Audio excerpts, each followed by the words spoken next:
to another tutorial video. Today's one is in conjunction with Tonic Showcase number 43, which is the Eternal Love Lantern. But as usual with all of these tutorials that I do, they can be applied to any other dies that you have in your stash. But if you want to be able to create these exact ones, then it's Showcase number 43 that I have been using for the dies. And this tutorial is kind of like, I'm not 100% sure what I'm going to call it yet, but kind of like a faux embossing folder kind of look, but in a different way to how I've shown you that kind of a look before. And you're actually going to get an embossed effect like this. It works brilliantly on mirror card, or if you want to work onto white cardstock, you can then come back over with your inks and your Nuvo products to add colour to it as well. So this has got Golden Era Glacier paste on it, plus also a little bit of Faded Jeans and Chipped Sapphire Distress ink to give it that blue kind of tone. But it's a cool kind of technique that I think it would work quite nicely for batch making. I'm still going to use the same piece that I created. I'll explain how I created it, but I'm still going to use this same piece that I created to try and do 3 more backgrounds. So we'll see how well it lasts out and how well it compares to the first time and the second time that I embossed it with this same piece. I think it's going to hold up pretty well because 300 GSM cardstock is quite thick, you know, it's not going to get compressed too much when you're running it through the die cutting machine. So I will move this out of the way and then I can explain to you how I created this. If you hear any background noise, it's Pumpkin on the windowsill again, chewing on a chew. But I'll explain to you how I created this. So I took the 2 dies from the showcase. So these 2 dies that have the man and the woman, or the bride and the groom. So I taped them together, close together, so they're facing each other, like so. And then I just ran this through the die cutting machine with a 1/4 of an A4 sheet of cardstock, which is the size of card I usually like to make. And I just ran that through once, and then I ran it through again after poking all the pieces out of the die. If you wanted, I mean, they're not 100% lined up because I was just eyeballing it, but if you did want to 100% line up your dies, maybe you were going to use this to create wedding invitations or something, and you wanted multiples of these so that if it does get flatter during like more embossing and stuff, it would still give the same emboss. You could take a rectangle die and tape that around the edge. So this kind of place is where your Craft Perfect die tape is going to come in really handy, because if you really want to secure these and make sure that those 2 elements are going to stay perfectly in the same position inside your rectangle, you're going to want to put long pieces of tape going across, and this die tape is not going to pull up the card there. Not that it particularly matters, because this is like a tool rather than an actual piece, but you could technically use this afterwards, maybe put some heat embossing over it or completely colour it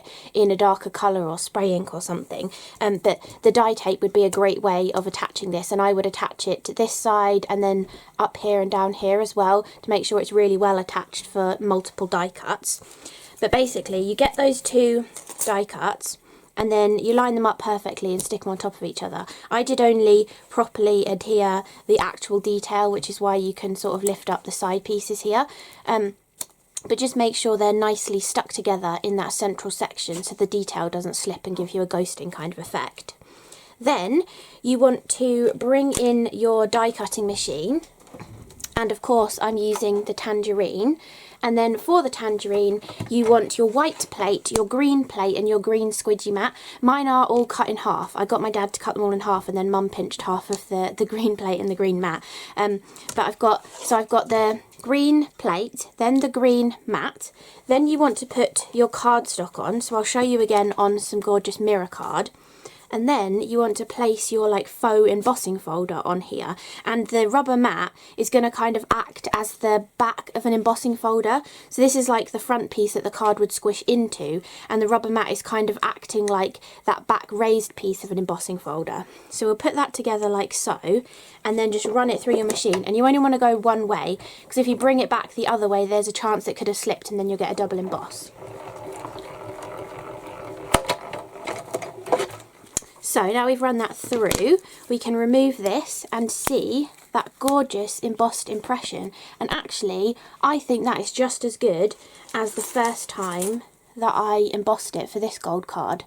So that is the third time I have run this through the machine and it's still giving that good of an impression. So that is that one. Then I thought we could try it with some matte mirror card as well. So this is the matte silver, or frosted silver I think it's called. So we can place that onto our mat, put the cardstock back on the top as our faux embossing folder, and then run this through.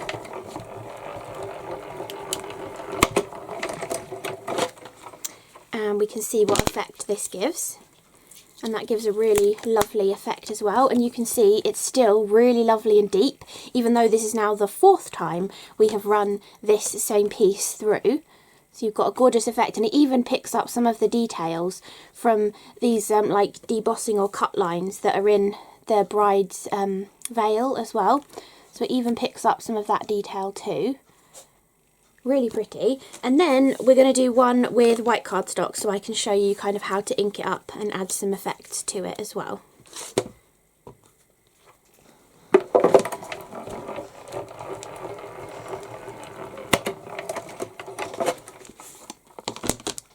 And this one is just 300 GSM white cardstock, and you can see how well that embosses too. So that is now 5 times I've run this through, and if I compare it to the original one, which was that mirror card one, it still embosses just as nicely, even though I've now run that through 5 times. So just making one of these, you're going to at least be able to make 5 cards from it. I'm sure you could probably do 10 or 15 runs through as well. Plus you could also then use this as well if you want to. And you might notice mine is all inky, because when I was doing this one, I just thought, well, I might as well just use this piece to add some ink onto it, rather than cutting another one. So you can also use it to selectively ink, so it's kind of like you're making yourself an embossing folder, but because you've done it with dies, you've also got your coordinating stencil to then go with it. So if I move the machine out of the way, so now we've got our sort of stencil we're going to use it as now, and we've got our embossed piece of cardstock. We can easily line this back up over the top of where it embossed, place that back down, and this time I'm going to go with a couple of different purple colours of ink just to add the colour onto here, and then we can also add a bit of the glacier paste onto here as well. But obviously you can do this whatever colour you like. If you wanted it to be a really subtle wedding kind of card, maybe something like antique linen would look really nice, because you're going to have like a subtle creamy ivory kind of colour, and then again with the gold it would work really, really nicely. Or you could do like Lost Shadow with the silver glacier paste as well. It would look really, really lovely, like a tone on tone kind of colour scheme. So we can just add a little bit more colour in a few areas. These little tiny brushes are great for getting into the detail, but the Tonic ones are brilliant as well. So now we've added a bit of colour, we can remove that, and you can see now it really highlights those embossed kind of areas. It looks a little bit odd like this now though. I feel like the sort of faux stencil could look better. Actually, you could even put it back on top and give yourself a little drop shadow with it. That would look really nice too, for using up this as in the last instance as well. But the way I made this one, I feel like look a little bit better. I mean, it gives it sort of like a vintagey kind of effect doing it in this sort of way, but I feel like it worked really nicely just to add a little bit of the glacier paste onto the top. It gives it a lovely sheen as well. So you just want to take a little bit of your glacier paste. I'm going to use Golden Era again, but the silver one would look lovely, or one of the pale bluey purpley kind of colours. And then just take a mini ink blending tool, just get a little bit on your foam and try and go as gently as you can across it. So you're mostly trying to just pick up the highlighted areas or the embossed areas, but it looks nice if you get a bit in the background as well. It just gives a gorgeous sparkly finish to the card too. Went a little bit heavy there.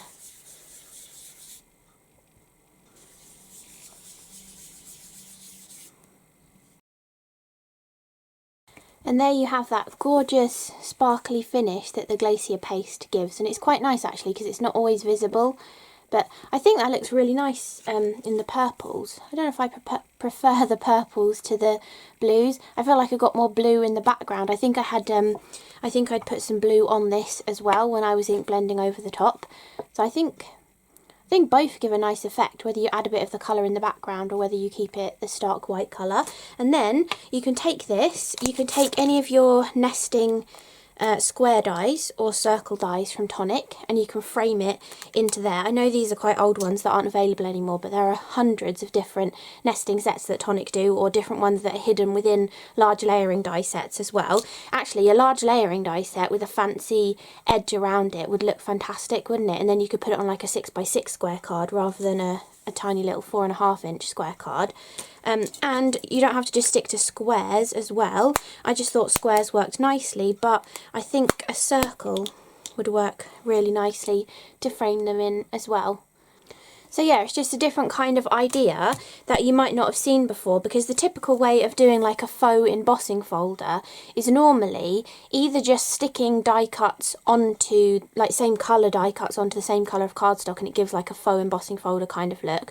Or you can do the technique where you stick the die cuts onto the cardstock and then you do this kind of thing where you put a piece of cardstock over the top and run it through, and that gives a faux embossing folder look. But I thought, I don't really think I've seen anybody do this kind of effect with like an intricate die like this. I know I have shown you before debossing with your dies, and this would give a very similar effect to debossing with your dies, but even though I gave top tips in that video of how you can use a bit of grey board instead of the squidgy mat and stuff, you might still struggle with that. You might not like the deepness of the impression or the way that the card bulges through the gaps and stuff. It's just a different way of, you know, sort of showing you a way of using your dies differently. So hopefully this was useful or inspiring to you. And don't forget to use this portion as well. I think that looks really lovely with the ink blending on there, and I do think like offsetting it back on top of that would look really nice as well. Obviously ink blending the rest of this and then putting a frame around it. But yeah, so I do hope you enjoyed this very quick tutorial video, especially for me because they're usually a lot longer, and I really appreciate you watching. So I hope you enjoyed it. Thank you so much, and I'll see you again in the next video.